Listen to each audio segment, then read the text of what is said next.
네, 안녕하세요. 저는 충북학연구소에서 일하고 있는 최병철이라고 합니다.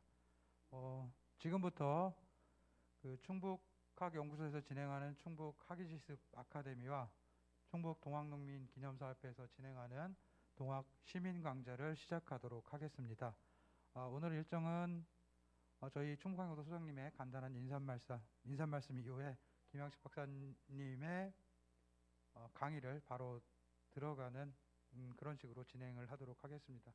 그리고 그 동학 농민기념사업회에서 그 강의 끝난 이후에 뭐 잠깐 회의를 진행하신다고 그런 말씀을 하셔서 그렇게 진행하는 걸로 말씀을 드리겠습니다. 그러면 바로 그 저희 충북학연구소 소장님이신 정삼철 박사님의 간단한 인사 말씀이 있겠습니다. 네, 방금 소개받은 충북학연구소 소장 정삼철입니다. 오늘 저희 그 충북학연구소하고 충북동학농민기념사업회하고 공동으로 이런 뜻깊은 행사를 개최하게 된 것에 대해서 깊은 감사를 드립니다. 특히 이제 오늘 기조발제를 해주시는 김양식 박사님은 전 충북학연구소 소장님을 하셨었기 때문에 잘 알고 있는 상황이고요. 동학 농민혁명과 관련되어진 이 부분들은 그야말로 우리 충북의 대가이시기도 하고 아주 좋은 그 계기가 되는 것 같습니다. 특히 이제 작년부터 정부가 정한 동학농민 기념일이 국가 기념일로 정해짐으로 해서 이 의미를 더 하지 않는가 생각이 됩니다. 모쪼록 오늘 이 좋은 강연 내용 잘 경청을 해서 충북의 정체성을 다시금 확인하고 그야말로 사람 사는 세상, 사람의 냄새가 나는 그러한 세상이 열려지는 계기가 됐으면 좋겠다는 생각으로 인사에 대신하겠습니다. 고맙습니다.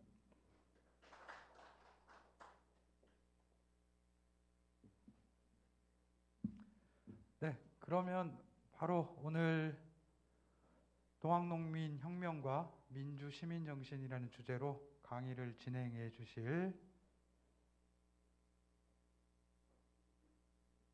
김양식 동학농민혁명기념재단 이사님을 모시도록 하겠습니다. 큰 박수로 맞이해 주시기 바랍니다.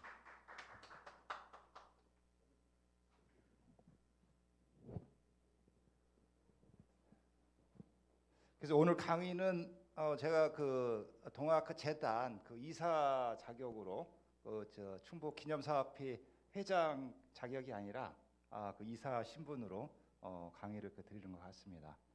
예, 하여튼 자리를 만들어주고 그 다음에 이제 공동 그 주치를 해주신 충북학연구소 소장님한테 다시 한번 좀 박수 부탁드립니다.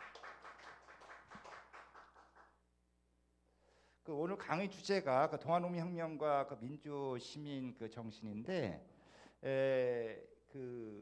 얼마 전에 단재교육원에서 특강 요청이 있었는데, 그때 이제 저한테 주어진 주제는 역사 인물을 통해 본 민주시민 교육이라는 주제였어요.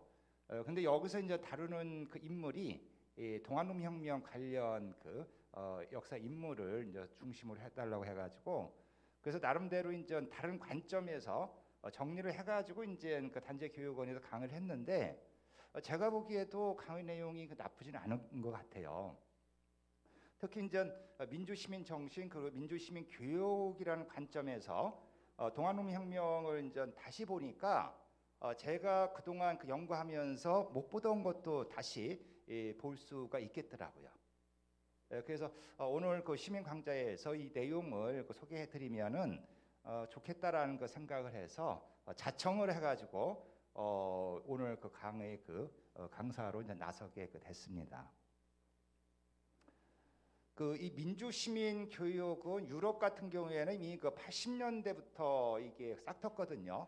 근데 우리 같은 경우에는 한 10여 년 전부터 민주 시민 교육의 어떤 중요성이 이제 부각이 돼가지고 주로 이제 시민단체 중심으로 해서 이 민주 시민 교육이 이루어진 거로 알고 있습니다.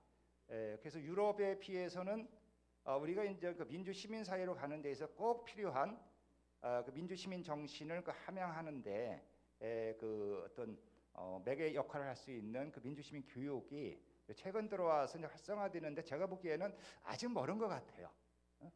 특히 민주시민 교육에서 상당히 그 중요한 것이 민주시민으로서의 어떤 그 정신 함양이라고 이제 할 수가 있는데 이제 그런 차원이 아니라 어떤 외형적인 그런 그 민주시민 교육에 머물러 있어가지고 어떤 뭐랄까 그 안고 없는 찐빵 같은 그 민주시민 교육, 진짜 중요한 그 알맹이 없고 어떤 그 외형적인데 그 치중한 그 민주시민 교육이 아닌가라는 생각을 했었습니다. 그래서 이런 어떤 역사 인물 내지는 역사적인 사건을 통해서 접근했을 때 오히려 그 민주시민 정신을 우리가 다시 되새길 수 있고 실천할 수 있는 하나의 그 바탕이 되지 않나 하는 그 생각을 해봤습니다. 그래서 그 민주시민이 이제 지향할 정신이 한마디로 해서 이제 민주시민 정신이라고 이제 할 수가 있는데 사전적인 의미는 그런 것 같아요. 사전을 찾아보니까 민주시민이라는 것은 민주주의의 원리를 존중하고 실천하는 태도를 가지며 개인적 행복을 추구하는 동시에 국가와 사회 발전에 공헌할 수 있는 사람이라고 정의를 하고 있는데, 그래서 그와 같은 그 민주시민이 되기 위한 정신은 결국 이런 것들이 그 키워드가 되지 않을까 해서 쭉 한번 나열을 해봤습니다. 그래서 뭐 인본, 인권, 정의, 상생, 배려, 존중, 조화, 봉사, 회생, 협치, 뭐 이런 그 키워드가 민주시민이 되는 어떤 그 정신적 또는 그 윤리적 또는 그 가치적인 어떤 그 기본이 될 텐데, 근데 이와 같은 그 정신을 역사의 어떤 주철돌, 디딤돌로 놓은 시작이 과연 어디인가라고 했을 때 그 동아농민 혁명을 우리가 그 기억할 수가 있는 것 같습니다. 따라서 그 민주시민으로 나가는 데 있어서 그 역사적인 그 디딤돌은 첫 디딤돌은 그 동아농민 혁명에서 우리가 그 찾아봐도 그 큰 무리는 없겠다 싶어가지고, 그래서 민주시민으로서 본받을 만한 역사적 인물이 누가 있을까 이제 뭐 의도적으로 이렇게 쭉 뽑았을 때 그 각자 한번 이 물음표 위에 그 사람을 집어넣어 보십시오. 그냥 제가 그냥 생각하는 대로 이렇게 집어넣었는데, 오늘 주제가 이제 그 동아농민 혁명이니까 결국 이쪽 동학교단을 대표하는 그 최시영과 그다음 일반 그 민중 진영을 대표하는 그 전봉준을 중심으로 해가지고 좀 접근을 했습니다. 이거는 아마 이미 저한테 강의를 드신 분은 이 내용에 대해서 설명을 들었을 겁니다. 근데 저는 이 그림을 되게 애착을 가지고 있어요. 저만 좀 마스크를 벗겠습니다. 백신 다 맞았고 한 달 지났고 해서 왜냐면은 이 한 장의 그림에 너무 많은 그 역사적 진실들이 또는 역사적인 큰 그 흐름들이, 그 다음에 도도한 그 5,000년의 역사 위에서 이 동아농민 혁명을 어떻게 자리매김할 것인가를 일목요연하게 보여주는 그림이 아닌가라는 생각을 합니다. 그래서 여러분들도 이걸 그 사진 찍듯이 머릿속에 한번 찍어 놓으면은 많은 그 응용 가치가 있지 않을까 하는 그 생각을 합니다. 그래서 실제 핵심은 두 가지인데, 2021년 지점에서 역사적인 그 층위를 우리가 들어갔을 때 내가 종교가 뭐든 내 문화적 지형이 어떠하든 서구 그 맨 위에는 석구 문화 그 층위에 우리가 앉아 있고, 조금 더 들어가면 그 유교 문화 층위에 있고, 조금 더 들어가면은 불교 문화 층위에 있습니다. 설령 내가 기독교 그 신자일지라도 그런 어떤 문화적인 DNA 속에는 그 불교적인 요소가 한국인들 그 체내에는 내화돼 있다는 그 의미죠. 그리고 그 저변에는 이제 그 기층 문화가 깔려 있다라는 그 의미입니다. 그래서 이 기층 문화의 어떤 시원은 한마디로 무속이죠. 무죠. 좀 더 구체화된 그 신화적 그 표현은 그 단군 신화까지 거슬러 올라갈 수가 있는 것 같습니다. 그랬을 때 이런 그 흐름 위에서 이 큰 전환점을 이루는 것이 이제 동학농민혁명이라고 볼 수가 있겠죠. 근데 우리는 그 제도권 교육에서 우리가 전통 사회에서 근대 사회로 넘어가는 큰 분수령은 개항을 계기로 해가지고 아마 그 갑오 개혁이 결정적인 전환점으로 아마 역사 교과서에서 공부를 했을 텐데, 실질적으로는 갑오 개혁은 만약 갑오 개혁에 성공을 했다면은 그 결과는 일본의 보호국으로 전락을 하는 거였습니다. 그렇게 되면은 그만큼 일본의 식민지화가 앞당겨질 수밖에 없었던 것이겠죠. 그럼에도 불구하고 우리는 개화 지상주의에 빠져가지고 갑오 개혁에 대해서 아주 미화시켜가지고 서술된 교과서를 가지고 공부를 해왔습니다. 근데 이와 같은 갑오 개혁의 침략성, 이 갑오 개혁이 갖는 위법성을 직시한 것은 당시 동학 농민군들이었습니다. 그래서 더 이상 봐줄 수 없다라는 판단 하에서 9월에 이제 본격적인 2차 이제 동학농민혁명이 일어났던 것이죠. 따라서 시대를 읽어내는 안목이 현재 우리보다 당시 그 동학농민군들이 앞섰다라고 얘기해도 과언이 아닌 것 같습니다. 그래서 이제 일어난 것이 이제 동학농민혁명인데, 이것도 아마 전에 한 번 정도는 우리가 한번 스크린을 해보셨을 겁니다. 그래서 이것도 제가 좀 관여해서 그린 역사 기록화라 좀 개인적인 그 애정을 가지고 여기는 아시죠? 그 선운사, 고창 그 선운사에서 이제 이 1892년에 이 배꼽에서 그 비결을 꺼내면은 새로운 부천 개벽 사회가 열린다라는 그 속설이 있어가지고 실제 이제 그 손아종 그 동학 무리들이 이렇게 비계를 설치해가지고 올라가서 비결을 꺼냈다고 합니다. 그리고 이것이 소문이 퍼졌죠. 따라 평상시에 여기서 그 비결을 꺼내면은 새로운 세상이 열린다라고 믿고 있었는데, 진짜 동학도들이 배꼽에서 비결을 꺼냈다라는 얘기가 들으니까 이제 됐다. 이제 이제 새로운 세상이 열릴 것이다. 그 확신이 드는 것이죠. 확신이 드는 순간 뭐로 이어집니까? 이제는 막연한 믿음에서 구체적인 행동으로 이제 연결될 수밖에 없는 것이죠. 그래서 이와 같은 그 비결을 진짜 꺼냈느냐 안 꺼냈느냐가 중요한 게 아니라 비결을 꺼냈다라는 그런 어떤 풍문이 입소문을 타고 전해지면서 실제 동학도들이 구체적인 행동으로 갈 수 있는 계기점을 만들어줬다. 그런 의미에서 상당히 의미가 있다라고 볼 수가 있을 겁니다. 그러다가 이제 갑오년 그 1월 10일 날 그 전봉준이 우리가 알고 있는 고부 농민봉기를 일으키죠. 그렇지만 실패를 합니다. 이때 이제 전봉준이 깨닫습니다. 이게 이제 고부 군 단위로 아무리 그 발버둥 쳐도 우리가 원하는 세상은 오지 않는다. 연합을 해야 된다. 거족적으로 일어나지 않으면은, 그러니까 국가 차원에서 대대적인 봉기를 하지 않으면은 문제가 해결되지 않는다. 그럼 어떻게 이 문제를 풀어나갈 것인가? 당시 그 전국적인 최대 조직망을 가지고 있었던 것은 동학이다. 그럼 동학 조직을 이용하자. 그럼 누구를 파트너로 삼을 것인가? 바로 전북에서 최고의 동학 조직을 장악하고 있었던 손아중을 찾아갑니다. 그래서 손아중을 만나가지고 밤새도록 설득을 하죠. 그리고 손아중이 결국 오케이 합니다.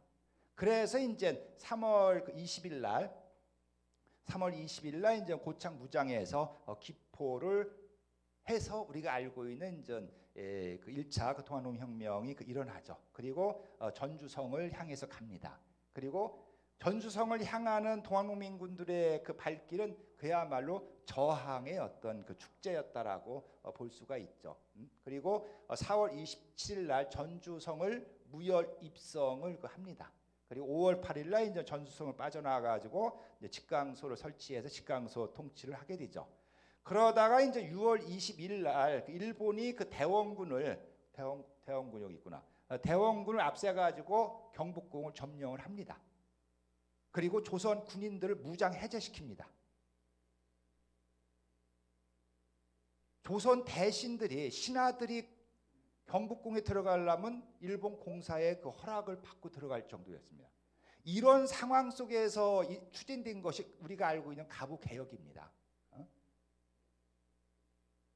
따라 가부개혁이 갖는 그 침략성은 이루 말할 수가 없는 것이죠. 그럼에도 불구하고 그 침략성은 싹 덮어두고 그런 어떤 그 외형적인 근대성만 부각시켜가지고 가부개혁을 미화시킨 교과서를 우리는 가지고 공부를 했던 것이죠. 그러다가 이제 그 청일 전쟁에서 일본이 이제 승기를 잡으면서 구체적으로 동학민군이 일본이 동학민군을 토벌하려고 하고, 그 다음에 이제 일본이 그 대원군을 앞세워 가지고 대원군을 이용해서 고종과 민비를 제거하는데 성공한 다음에 더 이상 이제 대원군을 쓸모가 없으니까 이제 걸림돌이 돌리면 되거든. 그래서 이제 8월 달에 들어가지고 대원군을 제거시키려고 합니다. 근데 당시 최고로 인기 있었던 사람이 동학농민군들한테, 일반 민중들한테 가장 인기가 있었던 사람이 대원군입니다.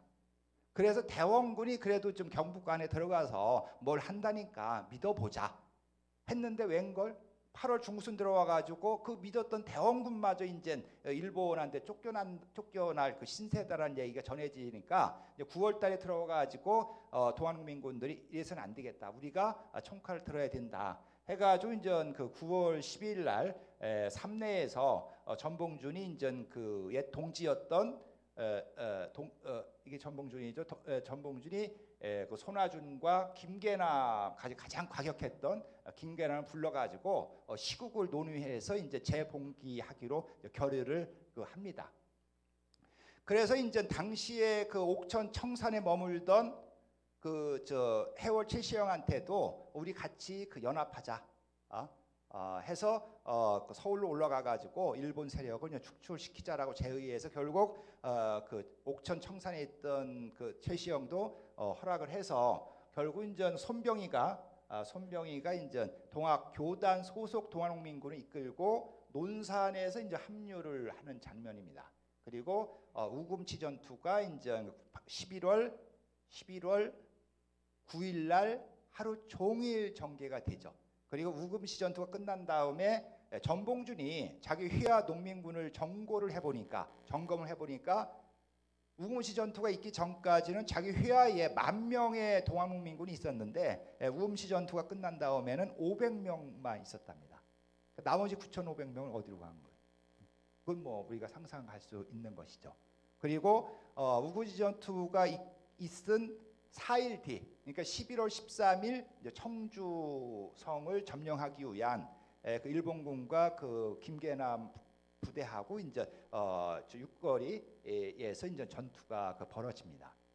그래서 그 공주 감영을 점령하기 위한 우금시 전투, 충청 병영을 점령하기 위한 청주성 전투가 다 이제 패배로 돌아가면서 결국 이제 동학농민혁명은 이제 내리막길로 가죠. 그리고 이제 12월 1일 날 그 김계남이 체포되고 12월 2일 날 전봉준이 체포돼서 나주 감옥에 갇혔다가 이제 1월 달에 서울로 압송되면서 그리고 3월 29일 날 재판을 받고 사형을 당합니다. 이것이 일반적인 전개인데 그 의미를 되새겨서 간단한 그 영상을 보고 넘어가겠습니다. 너의 이름은 무엇인가? 전봉준이다. 너는 고부 군수에게 무엇을 빼앗겼는가? 빼앗긴 것이 없다. 고부의 백성들이 다 빼앗겼는데 너는 어찌 빼앗긴 게 없는가? 전답이라곤 삼두락밖에 없어. 아침에 밥, 저녁에 죽, 2끼니만을 먹고 살았으니 뺏기고 말고 할 것이 없었다. 회의하다.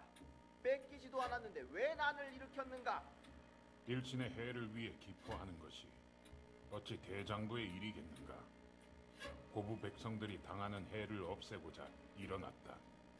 그렇다면 가을에 다시 일어선 까닭은 무엇인가? 일본, 너희들이 개화라 칭하고 말 한마디, 벽서 한 장 알림이 없이 군사를 거느리고 야반의 왕궁을 격파, 임금을 놀라게 하였기.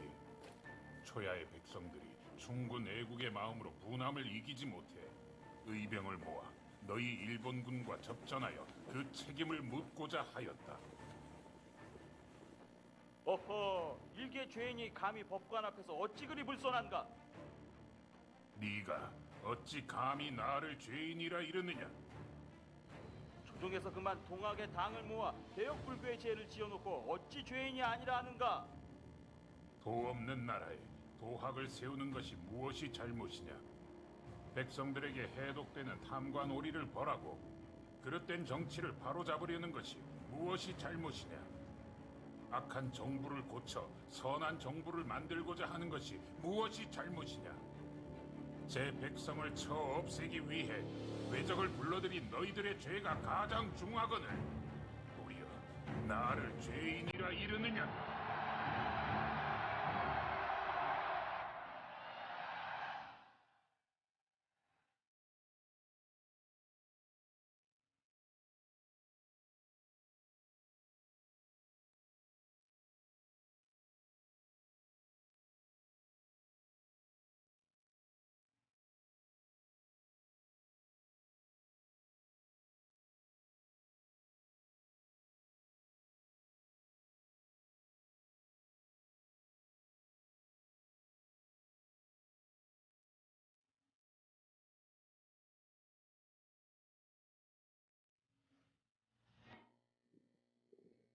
방금 본 그 영상은 그 올해 국가 기념일 기념 행사에서 방영됐던 영상입니다. 그래서 이제는 이런 기념 영상 콘텐츠도 바뀌고 있습니다. 그 분위기가 옛날에 아주 근엄하고 뭐 그런 영상이 아니죠. 이따가 보시는 것도 하나 있는데 그건 더 완전히 그 예술적인 그 기념 영상입니다.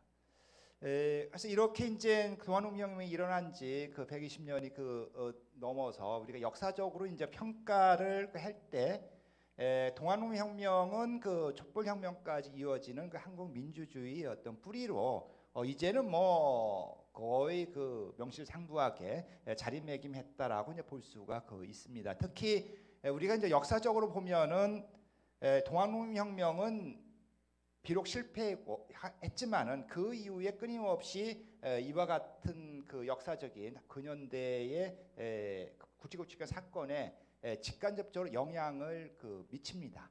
그리고 그러면서 이제 동학농민혁명에서 끊임없이 자문자답하죠. 우리 민족이 어느 방향으로 가야 되는가, 그리고 어떤 가치를 지향해야 될 것인가. 그런 면에서 이제 동학농민혁명은 한국 민주주의의 저수지, 수원지 그 역할을 했다고 해도 과언이 아닙니다. 그러다가 이제 이 동아농민혁명을 기억하고 기념하는 데 있어서 큰 분수령을 이뤘던 것은 1994년 100주년 기념 행사입니다. 그래서 동아농민혁명 기념사에서 이전과 이후로 확연히 나눠지는 것이 1994년입니다. 그래서 1994년 이전과 이후가 동아농민혁명을 기억하고 기념하는 그 문제의식, 정도, 모든 게 달라지는 그 역할을 했죠. 그러면 참 100주년에 100이라는 숫자가 중요한 것 같습니다. 그러다가 이제 그 10년 뒤에는 결국 이제 국회에서 이제 특별법이 제정이 됐죠. 그래서 동아농민혁명 참여자 명예회복 특별법이 이제 제정이 됩니다. 그리고 2018년에는 전봉준 동상이 그 건립이 이제 대정이 되죠. 그래서 묘한 이 전봉준이 이제 감옥에서 찍은 이 사진과 이거와 묘한 대조를 이루죠.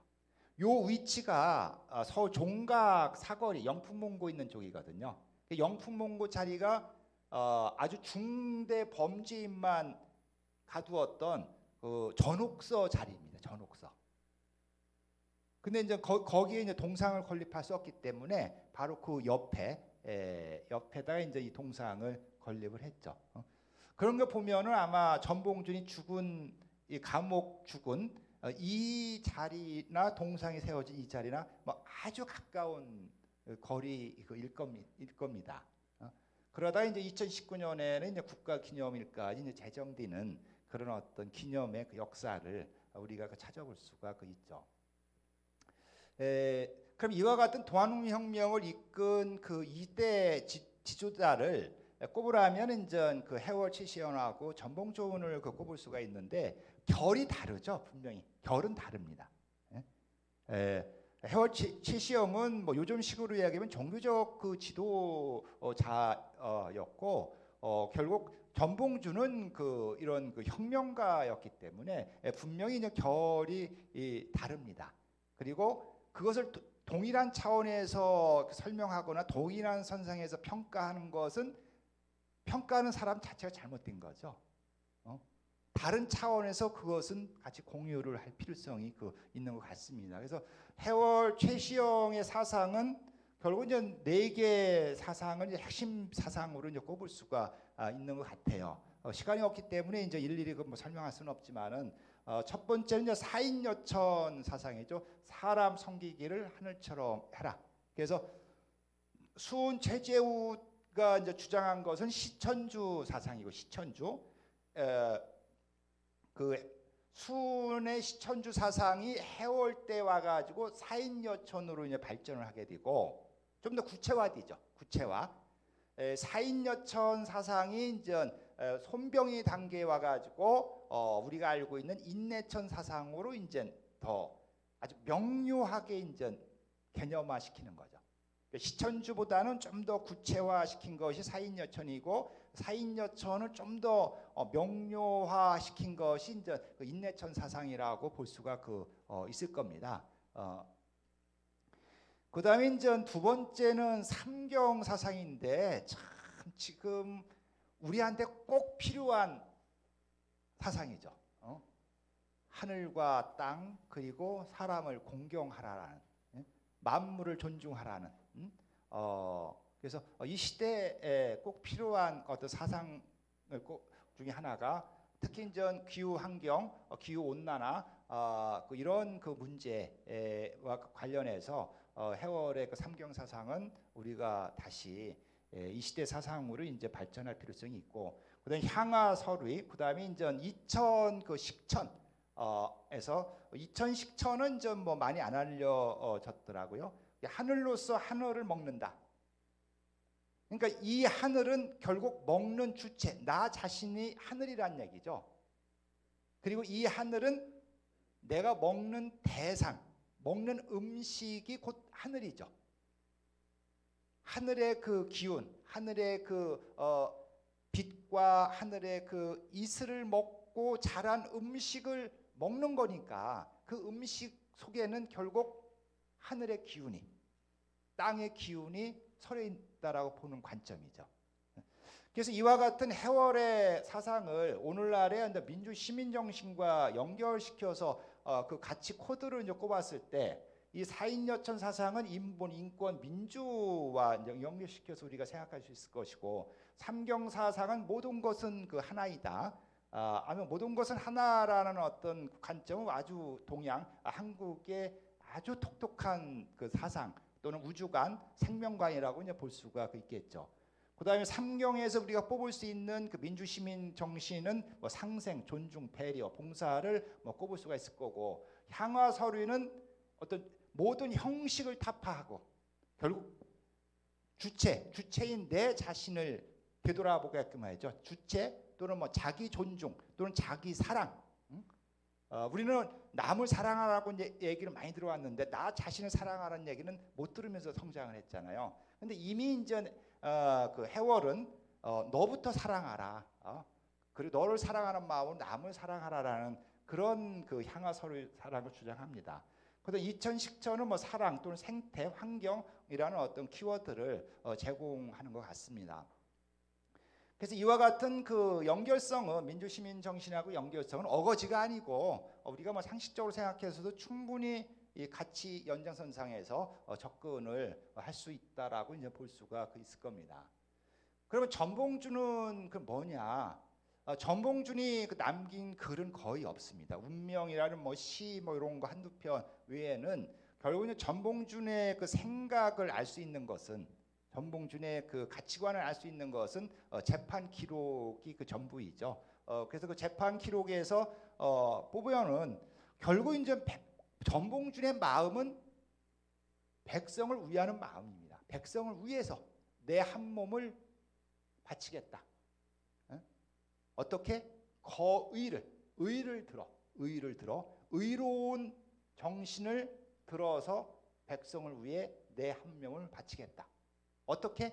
의병을 일으켜 가지고, 뭐 한마디로 요약하면 뭐 이거라고 볼 수가 있을 겁니다. 결국은 그것은 전봉준이 보국 안민을 실천하는 거였죠. 그리고 보국 안민 실천을 이 시대의 민주시민 정신과 연결시키면은 결국은 이제 시민운동 또는 봉사활동, 배려 또는 희생 정신을 그 전봉준의 어떤 보국 안민 정신과 뭐 연결시켜서 볼 수가 있을 것 같습니다. 여기에서 이제 이번 제가 강의를 하면서 주목한 것을 그냥 객관적으로 동학농민혁명을 정의투쟁으로 한번 해석을 해봤습니다. 동학농민혁명은 정의투쟁이다. 결국에 동학농민군도 정의의 이름으로 총칼을 들었고, 보수 유생층들도 정의의 이름으로 민부군을 조직해가지고 동학농민군을 토벌을 합니다. 똑같이 그 정의를 내세우는데, 따라서 동학농민혁명에서 보수층과 그 민중들의 충돌은 결국 정의투쟁이죠. 누가가 그 정의가 옳으냐. 근데 정의투쟁에서 이게 대화가 안 되니까 극단적인 이 형태로서 결국 목숨을 빼앗는 정의투쟁으로 이제 발전을 하게 된 것이 아닌가라는 생각을 합니다. 그래서 동학농민군과 관련한 모든 기록물들은 다 의로서 의로운 깃발 든다라고 나와요. 정의를 위해서 우리가 떨쳐 일어나는 거로 다 얘기합니다. 다 그런 일본 그 신문 기사에 난 것도 보면 다 그런 그 논조예요. 그다음에 이제 보수층 입장은 보수층들 역시 정의투쟁이었습니다. 나주에 가면은 그 동학농민군을 토벌해서 기념한 비가 세워져 있습니다. 그리고 이 내용이 금성은 이제 그 나주의 옛 이름이죠. 금성 정의록이라는 그 책에 이게 수록돼 있습니다. 금성 즉 나주를 지킨 정의로운 행동을 기록한 책입니다. 그래서 그다음에 이제 이 거의록은 전라도 흥덕 유생이 쓴 겁니다. 이건 아주 당시 보수층들의 생각이 적나라하게 드러나는데, 성인이 이빈의 도에 관하여 말한 것이 있으니 곧 인과 의다. 의는 군신 사이보다 그 덕이 더 크게 드러난 것이 없다. 즉 군신치의를 철저히 저버리는 것이 동학농민군이고, 반대로 그 군신치의를 지키기 위해서 보수유생들은 들고 일어난 겁니다. 그 의를 지키기 위해서. 그래서 정의와 정의의 그 대충돌이 어떤 계급투쟁 형태로 이제 발전을 들어가죠. 그럼 그렇다고 극한적인 투쟁만 있었던 것이 아니냐? 아닙니다. 타협의 여지도 있었습니다. 전봉준이 10월 12일 날 논산에 도착해가지고 이제 우금치를 공격하려고 하니까 이유상이라는 그 유생으로 그 꾸려진 의병을 끌고 논산에 와서 전봉준하고 대화를 나눕니다. 너 도대체 왜 일어난 거냐? 했더니 난 보국 안민을 위한 것이다. 그래? 그럼 나도 손잡겠다. 해가지고 공주 출신 그 이유상 그 유생이 앞장서가지고 길잡이 역할을 합니다. 타협의 여지는 얼마든지 있었습니다. 그 대표적인 것이 우리가 알고 있는 그 직강소라고 이제 볼 수가 있겠죠. 뭐 시간상 자세히 설명할 수는 없고, 결국 이제 민중을 대표하는 전봉준하고 정부 측을 대표하는 전라감사 김학진이 이제 7월 6일 전주 회담을 전주 전북도청, 지금으로 얘기하면은 전북도청에 있는 선화당에서 전주회담을 열고 대타협을 합니다. 대타협. 한 발씩 서로 양보를 해가지고, 그래서 이제 그 직강소가 설치가 되고, 그걸 중심으로 해서 우리가 알고 있는 패정개혁 12개조가 실천에 이제 옮겨집니다. 따라서 이제 일반 그 농민층과 보수층 간의 극한 정의 투쟁도 있지만은 또 한편으로는 얼마든지 대화를 통해서 타협 지점도 있었다라는 사실은 우리는 기억을 할 필요성이 있겠죠. 그랬을 때 이제 우리가 그 바람직한 그 민주 어떤 정치 덕목으로 얘기하는 거버넌스 체제, 이것이 이제 요즘식으로 얘기하면 거버넌스 체제하고 이제 연결되는 거라고 볼 수가 있겠죠. 그럼 이와 같은 것을, 이 동아농민혁명을 정의 투쟁으로 우리가 봤을 때 중요한 것은 그럼 정의란 무엇인가? 이게 이제 중요하죠. 정의를 우리가 어떻게 이제 정의하느냐에 따라서, 정의를 어떻게, 저스티스를 어떻게 정의 개념화시키느냐에 따라서 해석은 달라질 수밖에 없습니다. 근데 정의에 대한 사전적 정의는 사회 구성원들의 공정하고 올바른 도리나 가치라는 일반론적이지 이것이 정의다라고 규정은 없습니다. 그리고 그 정의라는 개념상 이것이 정의다라고 못 받기가 이 정도 위에는 할 수가 없는 것 같아요. 그래서 논어에서도 정의와 거의 비슷한 개념인 의를 많이 얘기하죠. 그래서 당위성, 정당성, 도덕 원칙의 합리성, 이 정도입니다. 따라서 이 정의라는 것은 이런 기준이기 때문에 시대 정신에 따라서 달라질 수밖에 없죠. 그리고 바라보는 시각에 따라서 사회적 담론, 논쟁으로 이제 볼 수밖에 없죠. 예를 들어 사법정의라는 그 용어를 많이 쓰는데 정부군이 동학농민군을 토벌한 것은 사법정의를 바로 세우기 위한 것이죠. 당시 그 조선의 그 형율에 의거해서 그건 반란이니까. 따라서 사법정의를 내세우기 위해서 동학농민군들을 토벌하는 거죠. 그다음에 분배정의라는 차원에서 보면은 전봉준 입장에서 보면은 당시에 극단적으로 양반층들이 모든 걸 독점하는 거였죠. 반대로 일반 그 빈농들, 농민들 입장에서는 완전히 그 분배가 엉망진창이죠. 완전히 분배해서, 국가적 분배에서 소외된 상황이었죠. 따라서 동학농민군들은 그 분배를 공정하기 위해서 동학농민혁명을 일으킨 겁니다. 그런 분배정의라는 차원에서 보면은 동학농민군들은 바로 잘못된 불균형한 그 분배 시스템을 바로 잡으려고 동학농민혁명을 일으켰다라고 얘기할 수도 있겠죠. 이 논리는 현실 우리 사이에도 그대로 적용할 수 있는 문제라고 볼 수가 있습니다. 그다음에 그 회복적 정의라는 그 용어도 있습니다. 회복적 정의는 가장 중요한 덕목 용서와 화해입니다. 용서와 화해. 아와 피아의 누가 옳으냐 그르냐의 그 문제가 아니라 서로 화합하고 또 용서하고 함께 더불어 가는, 그걸 이제 회복적 정의라는 개념을 사용을 합니다.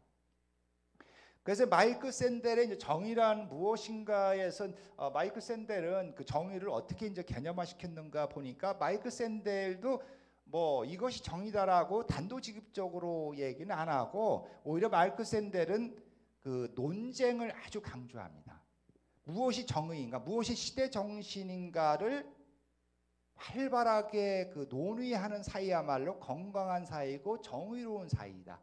논쟁을 하다 보면은 논의를 하다 보면 당연히 시대 정신에 닿게 되고 시대 정신에 닿게 되면은 그 정의로운 길을, 정의 사이를 가는 길을 스스로 찾아갈 수 있다는 얘기죠. 그것이 열린 사회이고 정의 사회의 어떤 표상이라고 할 수가 있습니다. 그래서 한마디로 이제 마이클 샌델은 논쟁은 정의 사회로 가는 길이다라고 이제 한마디로 구성할 수가 있겠죠. 그래서 정의로움이라는 것은 결국 그런 그 논쟁을 통해서 사회 구성원들의 어떤 공동선을 추구해 나가는 그런 어떤 논의들, 노력들, 실천들, 그래서 만들어지는 어떤 공동선들, 뭐 이것들이 이제 뭐 정의라고 할 수는 있는데 그렇다면 오늘날 우리 사회는 과연 이런 그 정의를 위한 그 논쟁들이 얼마나 활발하게 일어나는가를 이 시대적 관점에서 이제 디물을 수가 있겠죠. 그럼 결국 이제 그런 그 공동선에 다다르고자 그 공동선에 다다르고자 이제 동학농민혁명이 일어난 것이고 또 그런 세상을 동학농민군들이 이제 꿈꿨다라고 볼 수가 있겠죠. 그래서 몇 년 전에 이제 동학농민군이 꿈꾼 아름대상은 무엇인가라고 동학농민혁명 기념관 그 특별 전시장 앞에 이제 이 포스트잇을 이제 붙이라고 했더니 거의 비슷비슷하더라고요. 모두가 행복한 세상. 이상하게 요게 가만히 뜯어보면 가장 많은 게 모두가 뭐 행복한 세상. 뭐 여기도 또 있네. 행복한 세상 모두 다. 훌륭한 선생 더욱 열심히 살자. 역사를 뭐 알아가자. 한민족 한나라 통일된 그 조국 한국 만세. 모든 나라가 환해져서 행복한 아이들이 꿈꾼 거겠죠. 그래서 과연 동학농민군들이 꿈꾼 아름다운 세상은 무엇이었고 그렇다면은 우리는 그리고 내가 꿈꾸는 그 아름다운 세상은 무엇이 있는가를 한번 정리해 볼 필요성은 있는 것 같아요. 결국 이제 동학농민군이 그 죽음으로 꿈꾼 세상은 결국 이제 민주 시민이 가야 할 길인데 결국 이제 평등의 길 또는 평화의 그 길 또는 뭐 그 민주의 길, 정의의 길, 상생의 길이겠죠. 그리고 길 지점에서 만나는 건 뭐 화의 동락 모든 게 이제 조화를 이루어서 더불어 함께 즐거운 세상을 만들어가는 그래서 하늘 세상을 열어가는 뭐 이것이 궁극적으로 동학농민군이 죽음으로 꿈꾼 세상이고 가야 할 길이고 민주 시민이 뭐 가야 할 길이라고 정리를 할 수가 있는 것 같습니다.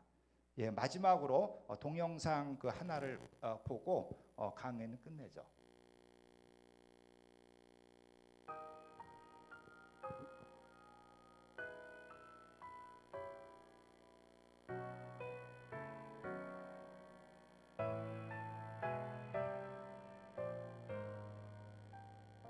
해마다 들판 가득 녹두꽃이 피던 그 시절 황금빛 가을 들판에서 하루 종일 가을 거지를 마치고도 온통 부르튼 농민들 손에는 남는 것이 없었단다.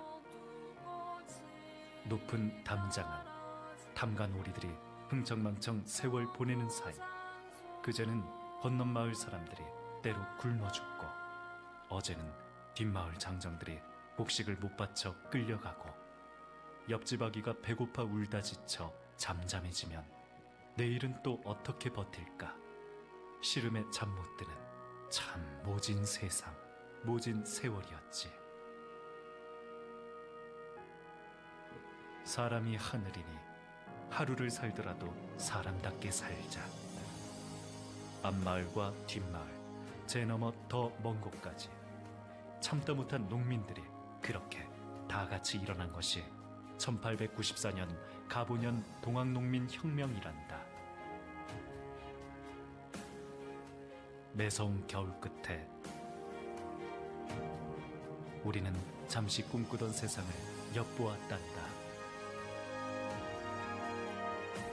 신분의 귀천, 남자와 여자, 부자와 가난한 자를 가리지 않고 서로 하늘처럼 받들던 꽃 같은 사람들. 그러나 그의 여름, 외세의 침략으로 조선 산하가 불타고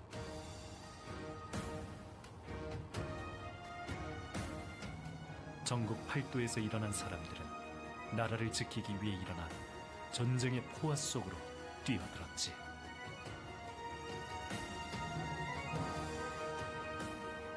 적의 총구를 해치고 눈보라를 뚫고 봄을 부르며 혼신을 다해 전진하였던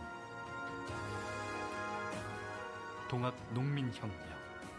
그 불꽃 같은 정신.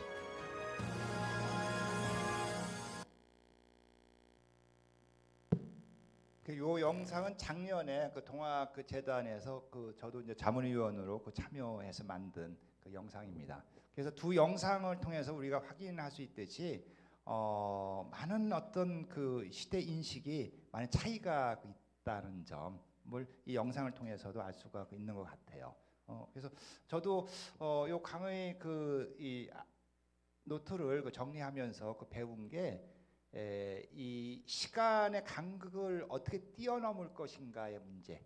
그래서 과거와 현재를 그 넘나들면서 그 현재 공간 속에서 역사적인 사건이라든가 역사적인 인물을 어떻게 되살릴 것인가, 어떻게 현재화 시킬 것인가. 그러려면 코드를 분명히 바꿔야 되거든요. 1894년 코드를 빼가지고 2021년 코드로 이제 바꿔 끼워야지 이게 이제 주파수가 맞아 떨어지잖아요. 이제 그런 면에서 이제 이 동아농민혁명과 그 민주시민 정신을 연결시켜서 한번 우리가 고민을 해보는 것은 나름대로 좀 의미가 그 있겠구나 하는 그 생각을 해봤습니다. 예, 제 강의는 여기서 마치죠.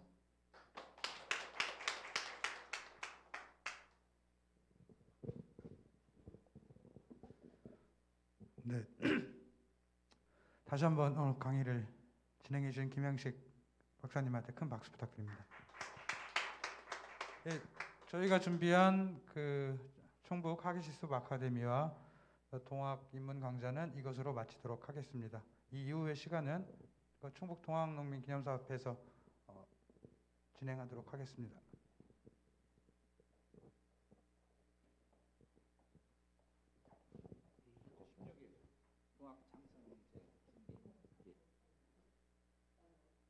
올해가 저기 동학농민혁명 127주년이고요. 그리고 올해 작년에 이어 제2의 동학깃발문화제 행사를 위한 사전 행사, 동학시민강좌 두 번째 시간을 이제 행사를 진행하였습니다. 그 다음에 본 행사는 10월 16일 날 토요일 이제 시작은 3시에 시작을 하는데요. 우리 회원들이 그래도 한 1시 전까지는 나오셔서 이런 거 저런 걸 준비를 하시고 준비를 같이 해주셨으면 좋겠습니다. 물론 관중들은 이제 상황이 이래서 뭐 우리가 이제 상여 퍼레이드나 이런 걸 축소를 시키고 취소하고 그래서 꽃다리 장승공원에서 그냥 장승 세우고 깃발 춤에 기림꽃 행사를 하게 되었는데요. 많은 시민들은 이제 참석을 못해도 우리 시민들, 회원들만이라도 좀 정성껏 준비를 해서 행사를 진행하였으면 좋겠습니다. 몇 시까지 어디로 집결하면 돼요? 최소한 1시 전까지는 그 꽃다리 장승공원으로 나오셨으면 좋겠습니다.